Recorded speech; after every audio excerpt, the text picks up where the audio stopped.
Hey everybody, it's Megan, and I want to talk to you today. I'm in the car waiting for an appointment to start. I don't like to show up too early because that's weird. But if you're on time, you're late.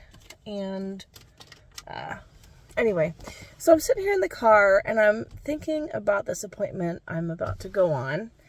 And it's always a challenge when you have a job and then you have to explain your job to someone who maybe doesn't know, what you do for a living. So, you go to a party and you say, well, I'm a realtor. And people are like, oh, okay. Or you say, I'm a teacher. They don't know what goes into all of your daily stuff. And they don't need to unless they're hiring you.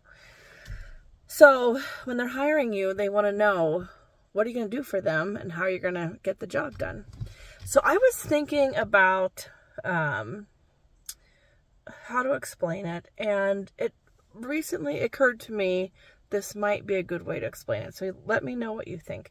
So I have picked up making sourdough as well as 10 million other people. And I was really intimidated by it because I was on these Facebook sourdough groups, and they are like, it's really talked up a lot into sort of a stressful situation. But when you break it down, it's science. And once you learn how ingredients interact and that sort of thing, then, things start to make sense and you get more confident and you can bake yourself a really nice loaf of sourdough. Now, everybody's given the same recipe. It's really easy. It's like 50 grams of starter, 350 grams of water, 500 grams of flour, and 10 grams of salt. Now, there's not just one recipe because they measure hydration. There's a lot of different variations of that recipe, but that's the basic recipe. Now, if 10 people were given that recipe, here's how you do it. Take these steps. I guarantee that those 10 people are not going to have an identical outcome. That somebody's going to mess something up along the way.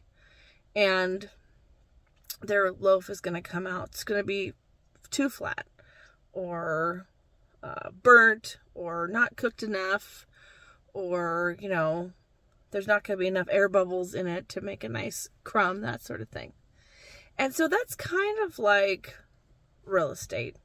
When you hire someone, well, sure, with instructions and with a plan, somebody can get your house sold. But it takes somebody who understands the science of it, the methodologies, who's going to buy your house, who's going to be interested in how to market it, how to present it, how to filter offers, how to make sure that things don't blow up. That's the part that's the science for real estate. So you have to find somebody who, much like a confident sourdough baker, has done it a couple of times and knows that their recipe works and knows exactly what to do and what steps. So that's my little tidbit for today, and I hope that you found that easy to understand. If you have any feedback for me, just let me know.